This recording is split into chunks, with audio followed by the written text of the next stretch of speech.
was living in Portland and planning weddings and working for an incredible church. They're called the Jesus Church, and two of my best friends were getting married, and I was their wedding planner, and they were moving down here to South Florida to plan a church with Kevin and Danielle McManus, and I had no idea, what would happen in that. But I was planning their wedding, and Kevin and Danielle flew up from Florida to officiate the wedding, and just kind of fell in love with them. And they have a little girl named Addison, and we just had this odd connection that was beautiful and amazing. And Addison was 4 at the time, and we just played and hung out the whole time. Meanwhile, I was planning wedding. It was great.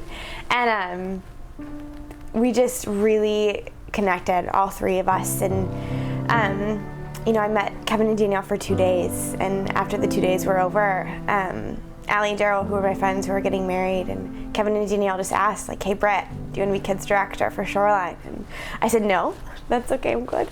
My life in Portland was great. I had an incredible community in Portland, full of 20-somethings, upper 20-somethings who were on fire for the Lord, and we were building this community that was shifting and changing culture in Portland, and was just so on fire, and I had no desire to leave it. I'd wanted a community like that for years. So they just were super persistent and just kept pursuing me and Skyping me weekly and calling me, and they flew me out here in April of 2012, and I just was on the plane and sitting next to the window, and it was nighttime, and I love flying at night because the stars are out, and it was really cold. The plane was freezing cold, and I was just sitting there. I swear I was the only single person on the flight, and was sitting there and I was like, Lord, you're gonna have to warm me up because I'm really cold and this is in the way. And just all of a sudden, I felt my entire left side of my body just get warm, and I was looking out the window, and there just was lightning shooting across the sky, and the stars were all lit, and I just saw him say to me, Brett, I'm gonna speak to you. As clearly as you can see out your window, this lightning right now, I'm gonna speak to you like that. I said, okay, Lord, if you want me to move to Florida, I'm open, I'm willing, I'm ready to hear you speak. And I just spent the whole week here journaling, every conversation, good and bad, this would be really great for this reason, and I'm a redhead, so moving to Florida is a really unwise decision because I just get sunburned all the time, and but just fell in love with the people. It was the people, and being pursued like that was incredible and beautiful for them to do. And so I was on the flight back home, and just felt okay, God, this is it. And my dad went into the hospital the day after I got home, and it just was more confirmation for me, because it was the one thing that would have kept me there. Is anything happened in my family? And I remember sitting in the hospital with my friends and saying to them for the first time, oh my gosh, I'm moving to Florida. And then being renewed the whole time. And so in July of that year, I got on a plane and shipped 4 boxes with my greatest mason jars and my favorite clothes, and moved to South Florida, and moved in with the newlyweds, and had no friends and knew no one. I didn't know a soul, and just began in that moment to cry every night. Every night. I had no idea what I was doing. I had no friends, right? They're all married. Everyone's married, so they're in bed by 9. And I'm just sitting in my room, used to hanging out with people every day and crying and praying, God, bring in a community that will change people.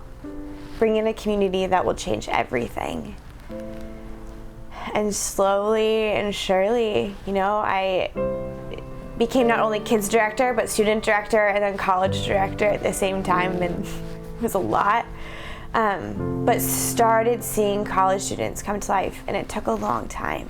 It took a lot longer than I wanted it to. But it was just praying and freaking out and praying, and God, you have to bring people in. You have to bring people in. And you look at Shoreline College today, and it's a thriving group of students who seek Jesus, whether they realize it or not, who seek the best in each other, and who seek love. I think the Lord says, He says the 2 greatest commandments is to love your God and to love your neighbors, and they are walking that out. And they're walking it out beautifully, and it's been the hardest 2 years of my life. I've had to lay down every hope, dream, desire, right? I'm a Portland girl living in South Florida. I don't fit here. I don't fit at all. But the Lord is beautiful, and He is redemptive, and He has shown me what love looks like, what compassion looks like, and what joy looks like because of leaving everything and moving to South Florida.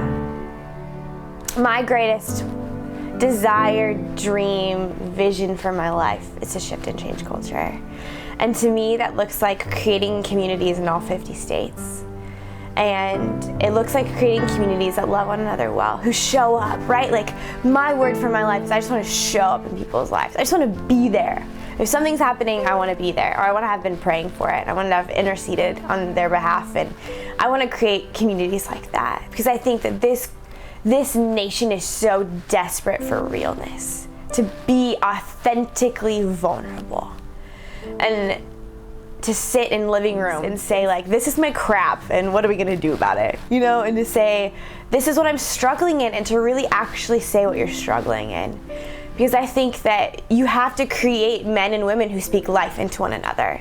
And we have to change the way that women respect men and love men well and fight for who they really are. We have to change the way that men speak to women, the way that they love and say you're beautiful and just mean it, so that we as women can actually believe it. And it doesn't have to be like romance at all, but it can completely be like, you're just beautiful and I love you for that. And you know, I think shifting and changing culture can look so many different ways. And it could go, you know, like, the Lord is before me, the Lord is my rock, the Lord is, you know, the one who sees what's gonna happen.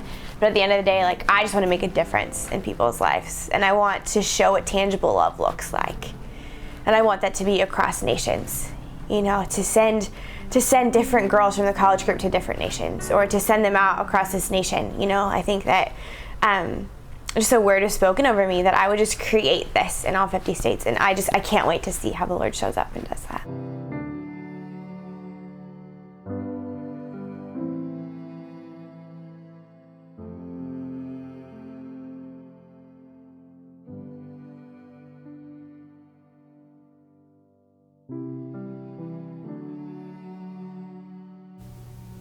Brittany's impacted my life in so many ways. A lot of ways I probably can't even figure out right now, but she's shown me compassion that I didn't know I had inside of me. She's taught me how to truly love people in our community, and I'm so grateful for that. She's pulled the real me out of myself, and for that I'm so thankful. Brittany is one of the most loving people I know, with how she's consistently there for people, how she leads our community well. She's never not available. She's never not willing to get her hands dirty and tackle problems with college students or little kids. It doesn't matter who they are, what shape or size they come in, she's always there, and she's always willing to help. She's such a helper, and she's just fully willing to step in for people and fight for them. That's something I've learned in the time that I've known her, is how to fight for people. I think for me personally, I'm pretty good at fighting for myself, but I've taken on a whole new appreciation for fighting for others, and that's a direct result of Brittany. Favorite Brittany story, huh? Got a lot of those. Probably last spring, lacrosse season, we were playing Florida Gulf Coast University. Huge game, 2 highly ranked teams over in Fort Myers, and the biggest game of the year for us and of members of our Shoreline community. And Brittany as the ringleader, everybody with signs and shirts made, standing, surrounded by Florida Gulf Coast people, just relentlessly cheering us on. And coming down on the field after we won, and it's a driving rainstorm, and everybody's just so happy. I'll remember that for the rest of my life. I believe in Brittany and her story. I'm Brittany Cornett, and I believe that stories can change the world.